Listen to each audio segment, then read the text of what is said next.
Firstly, I want to kind of congratulate the entire team for putting up such a fantastic job, all the compares, all the TEDx event managers. I want you guys to give them a very big hand. And I think it's an honor for me to be present here today, and thank you for inviting me. It's my first TEDx event as well, and I'm really happy to be here. Normally the session after lunch is typically called the death hour. So I hope, I think the reason why I've been slotted in this session is the fact that I hope I can keep you awake because my name is Vivek. Very, very poor attempt at a joke, but I'll let that go.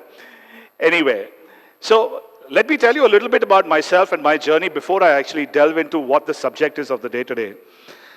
When it comes to my journey, and most of you have asked me during the break as to, can you tell us a little bit more about your journey? Because I was not planning to do that, but I just thought I'll kind of kickstart it and then move into the subject of what I'm going to talk about today. So I was very clear that I wanted to get into entertainment. And that was my passion and goal from the time I actually finished my MBA in marketing. And when I went into my placements, I got a job with a bank. I walked into the bank interview, I got the job. I came out, I went back in, and I told them, you know what, I'm sorry, I don't want to do your desk job. I want to do something creative. That's the point in time where I had really realized that the passion in me was to do something creative. I got into advertising because I tried for ABCL, which was Amitabh Bachchan Corporation Limited at that point in time. But they went through a financial turbulence, so they didn't hire. So I got into advertising. After spending a few years in advertising, I said, I still want to do something creative. And that's when I went, I almost got a job into a digital marketing agency when I got a call from Star Plus. And they said that, hey, we're looking to hire somebody for marketing. Would you be willing to join? I jumped at that opportunity. From there on, the journey has begun in media and entertainment for over now close to 18, 19 years. I was part of the team at Star Plus that launched the first Kaun Banega Crorepati. Also the regressive serials of Kahani and Kyonki Saas Bhi Kabhi Bahu Thi, and I take the flag for that. After having worked in television, I moved to radio because Star was getting into radio. We were the first team to launch Radio City 91 FM in Bangalore. After having worked in radio for a bit, I said I want to go back to TV. So I went back into TV. I worked with Cartoon Network. I got into Cartoon Network, and there we did interesting stuff like Toon Cricket with Mark Waugh and Wasim Akram. We also launched Pogo, and the Pogo Amazing Kids Awards, and the show with Rob, etc. That happened. From there, I moved to Hong Kong with Cartoon Network. I came back from Hong Kong because there was a job that was offered to me, which was my dream passion of getting into movies. And that's where I am here today. And during this journey, from Fox, when I came back, I joined Fox. Now I'm working with Sony. And during this journey, I have met a lot of interesting people. A lot of people who somehow or the other, everybody else thinks is great, but when I meet them, I really know, and that secret is that they've all been average. And that's what brings me to my topic of #averagely awesome. So, what does the world typically call average as? It's normally conditioned in our head that average is equal to bad. That's what even I thought when I was a youngster and a teenager. I felt the need that I always wanted to kind of thought that I was somebody else. I thought that I was averagely good looking. People thought I was average. I thought I was good looking. I wanted to also, I had a lot of friends who were more popular, who went to more parties, who dated a lot, had girlfriends, boyfriends, and my count in that case was 0. And I always tried to match up to them. I always felt that there was something lacking in me. There's something that's missing. And this comparison used to bog me down. When I went into college, this comparison actually didn't let go. And for me, college was a culture shock. I went from an all-boys school into a co-ed environment. And the pressure is huge. I'm sure you all know it. The point here is that the same guys who were studying with me, somehow there was a switch that flicked in their head. And they got into this race of trying to impress people, trying to show their superiority. So I said, let me do something. Even I want to show my difference and I want to show my superiority. So there was a day when you had You know, you have this, in colleges you have like Rose Day, Chocolate Day, etc. When I was in college, there was something called as Denim Day. So I said, I want to do something different. So I wore a denim shirt, a denim trouser, a jeans, a denim jacket, and a denim hat. And I was looking like a complete fool. The whole thing in all of this was that I thought I was trying to stand out, and I was trying to fit in. And in all of this, I only made a fool of myself. Because I was trying to compare myself with others who were popular, and I wanted to be popular too. I'm actually happy that in those days, there was no Facebook or internet or Twitter or anything like that. Otherwise, I would have got trolled and commented to death, and that would have been the end of my self-esteem. You know, I think all of us, we are born in this age where we are being judged publicly every day. And tell me, how many of you guys are, I know you guys don't go to Facebook and Twitter, and I think it's fantastic, but the general youth that we know, they get up in the morning with Facebook, they update their Instagram, they take a, they take a photo on Snapchat, and then they keep refreshing zillions of times, trying to seek that external gratification, trying to seek that external validation. And that is something that has become a habit. You cannot do without it. It's become some kind of an addiction that you want somebody else to give you a like, somebody else to comment on your looks. However, there's somebody who I think doesn't have this problem. He's a billionaire. He's a tech genius. He's an inventor. He's an entrepreneur, athletic, philanthropist, charming with the women, and he's perfect. Any guesses who he is? He's Bruce Wayne. And he's also called Batman, and that's the only thing that's real about him. He's absolutely fictional. There's this constant need for us to kind of look for perfection, and that puts a lot of pressure on us. From the moment we are born, we're being judged. From the time we are born, the parents say, look how Rahul Chacha's son is doing. You know, he's walking faster than our kid. Look at Ananya, she's so good at singing. Look at Arav, he's so good at his classes. We are constantly being compared. It doesn't end there. It moves from the time in terms of choosing our top colleges, to being a rank holder, to extracurricular activities. And by the time you grow to becoming this age, there is pressure on you now to be attentive and listen to me when all I'm talking about is being average. So this pressure, what happens when you're searching for perfection and the result is average? It's heartbreaking. Now, why does that happen? That happens because, That happens because being average is considered the new standard of failure. Hell, in fact, you can't even afford to look average nowadays. With these kind of apps that you have, where you can actually brush up your abs, you can, color your skin, you can change the skin tones, etc. You can look amazing. And I pretty much actually asked my team to try and make me look like this. And this is what we ended up at.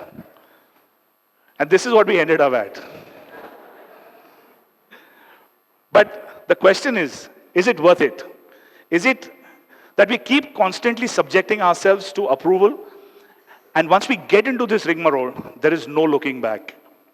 As someone who's been part of the media industry for probably longer than you guys have been born, I have seen the impact that media and entertainment has on us.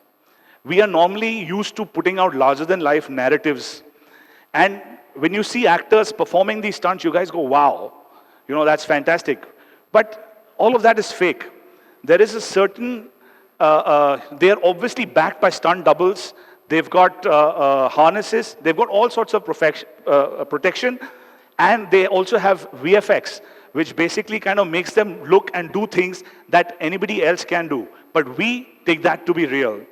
Even some of our favorite scenes and iconic scenes in movies, when we say, and wow, this guy's a real kind of hero, but this is the reality, right? It's all VFX.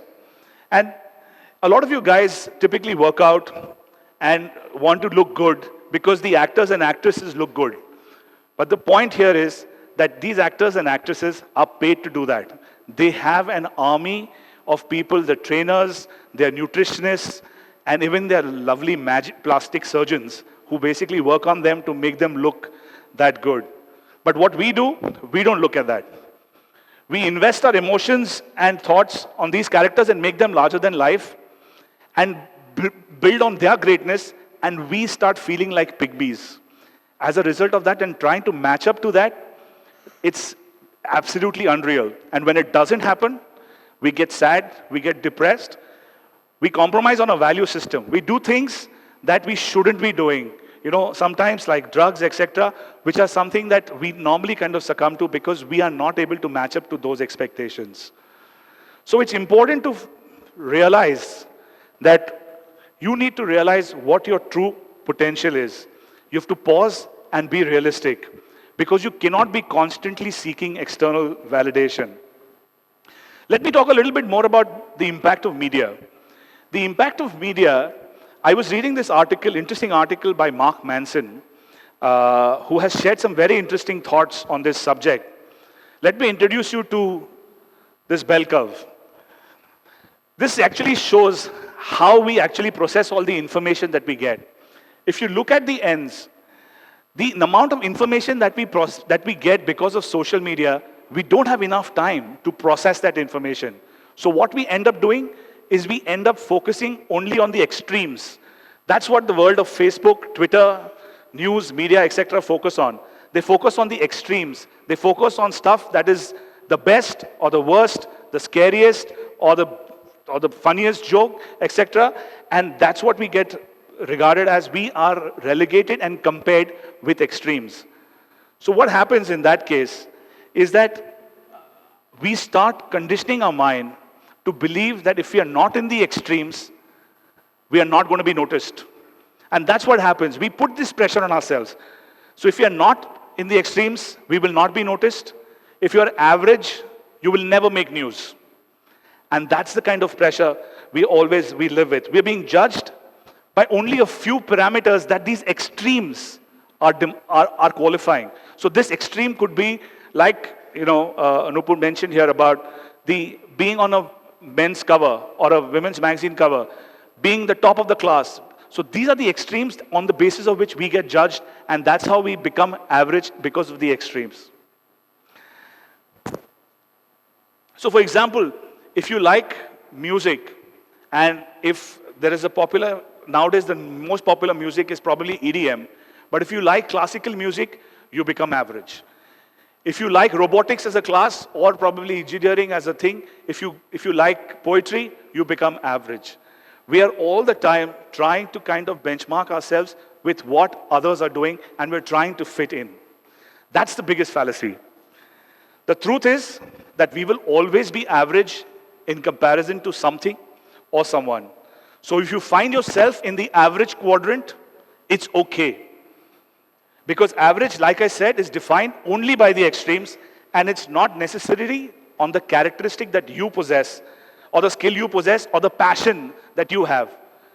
So if you are, and when I look at your life, guys, I think there's an entire life ahead of you. At this point in time, you've got so many skills that is still not kind of explored. So if you think you are average, I think it's okay. But what we need to remember is that average is not a pursuit of mediocrity. It's not something that you should slack off and you should basically chill out and say, okay, no, fine, I just want to be, I just want to be this, there's nothing else, it's fine. That's not what it is. And that's bring me to the other point about trade-off. Everything in life is a trade-off. Each of us is born different. Some people are athletic, some people are academic, some people are, artistic. And only that, and show that we end up accomplishing only those things which, like Arjun was saying this morning, is something that we are passionate about, something that drives us, something that is actually motivating us, and that is something that I need to discover for myself. And only when I put in the effort for that, and I discover that that is my skill, will I kind of move into the quadrant. Let me give you an example. I finished my MBA, I got into advertising. I I was getting a salary of 6,000 rupees a month after having done my MBA in marketing. I had a helper at home who basically was working in Oman, and her salary in Oman was 10,000 rupees a month. And I said to my mom that, I'm getting 6,000 rupees a month and she's getting 10,000 rupees a month. Am I doing something wrong? Because the entire focus of mine at that point in time, because of the financial situation, was money. So if I had decided to kind of not follow my heart and do something else, life would have been extremely different. I would have probably been the best maid if I had gone to Oman. But that was not what I was set out to do, right? I wanted to be in entertainment and I stuck to my job because of that. So basically what we need to do is we need to identify what is our true potential, what is that X factor. Because your journey is yours and the focus has to be you and your passion. Let me talk about this gentleman. I'm sure you know about him. Arunachala Murugan. How many of you know about him? There's a film on his life that we made called Padman as part of Sony Pictures. And if you know about his life, he was a welder by profession. He was somebody who was a 4th grade student. And he wanted to look at the subject matter. He wanted to explore a subject which was taboo in his day and age. He didn't let that deter him. He went ahead and he invented the most low-cost sanitary pad machine in the country. And he went through a lot of challenges to basically get there. The point I'm trying to make is that the entire thing was about his passion. There are many people like him. There are many people like him, like Narayan Murthy, like Elon Musk, who've had struggles as part of their lives, but they've actually come out on the other side because they've actually focused on the passion that they have. But there's a question that looms. What if I'm going to be if I'm not going to be extraordinary or special? See, the problem here is that the world and their aunt make you believe that we're all destined to do something that is truly extraordinary and we deserve this greatness. However, it's a misguided belief. The people who become truly exceptional, not because they say they're exceptional, they actually focus, work hard, and pursue that excellence in the areas of passion that drive them. For example, Aamir Khan, he has an average height, but isn't he a great performer? So if he thought that I have an average height, can I really kind of become an actor? Where would we be today? Mukesh Ambani is a businessman, but he's not a Greek. He doesn't look like a Greek god. And the concept of a complete man-woman doesn't exist. But should that bog you down? I've got an example to share. Thank you very much for accepting to do. Sorry, before I get to this. Rajnikant is somebody who doesn't really who is not bothered about the way he looks. In fact, this is an interesting anecdote that he shares about his time when he did Robo. And Aishwarya ji, thank you very much for accepting to do an opposite heroine character opposite to me. I'm not exaggerating. In Bangalore, my brother's house is there. I went there. Nearby, one Rajasthani tennis, they have come there. After knowing that I have come, I was there, he came to see me. Some Rajasthani, his name is Nandulal. He is some 60 plus. He came and he said, kya baal sab kya ho gaya yaar? I said, मैं झड़ गया यार, छोड़ो. क्या retire life, हाँ मजाक कर रहे हैं क्या? नहीं, अभी एक पिक्चर काम कर रहा हूँ. अच्छा, कौन सी picture? Robo. Acha, good. Then I told him, Aishwarya Rai heroine. Aishwarya Rai heroine, अरे कमाल का लड़की यार, fantastic. Aishwarya Rai heroine, hero कौन?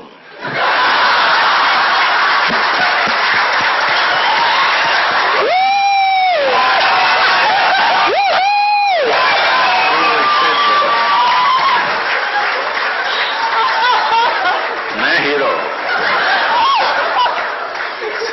तुम हीरो. सब बच्चे लोग साथ में आए थे. Daddy, yes, he is hero. Daddy, he is hero. Then 10 minutes he was there. He didn't speak single word. He was staring me only. Then okay, चला bye. बाहर से आवाज आता है, अरे क्या होगा यार ऐश्वर्या जी को? अभिषेक बच्चन को क्या हो गया यार? अभी छोड़ रहे हैं. अमिताभ साहब को क्या हो गया यार? हीरोइन इसके साथ देखो. So thank you very much, Ishwar. So the point I'm trying to make is that none of them actually focused on things that they were lacking in. They focused on what their strength is, and hello, yeah, they focused on what their strength is, and that's when they kind of went ahead. So the four basic points that I want to leave you with is introspect. Look inward. What is your skill set? What is your passion? What is that's going to drive you? Detect your strengths and your weaknesses with regards to that. Negate any kind of fear, any kind of issues. Like there's a thing called FOMO, fear of missing out. There's also something now we're coining called FONFI, which is fear of not fitting in. Negate any of these kind of fears. Substitute it with independent thinking, hard work, and importantly, self-belief. Look around you. There's so many people in your friends and family who you think are achievers, but started out average. In fact, the entire TEDx is about celebrating the journey of all the people who moved from average to becoming awesome. I just want to share a last example of this gentleman called Mr. Amitabh Bachchan. I'm working on a film with him called 102 Not Out. At this age of 76, he's still driven by perfection. He is recording a song for the film. He's going to the studio at 3 o'clock in the morning, recording the song, coming back to the shoot at 6 o'clock in the morning, and he's on time all the time. That's because he's driven by that obsession. There's a quote that he said just recently, which I want to share with you. I know the country loves the younger, fresh, and vibrant new generation, as it should deservedly. But whoever said that the oldies are not capable to do similar? We know you may not love us, but given a chance, we shall not disappoint you either. At this age, he doesn't need to do that. At the level that he is, he doesn't need to do that. But why does he do that? Because he's obsessed with improvement, and from that unerring belief that they are not, in fact, great, but they are average. We've all been through a lot of ups and downs in life, and the one thing that's kept me personally going is never lose hope, never get depressed, and never give up. There used to be times when I used to feel that, but I did not let it impact my self-esteem. I have always believed that if you work hard, things will happen for you. You might call it luck, but I want to change the definition of luck, as Swami Chinmayananda has said, that when preparedness meets opportunity, people call luck.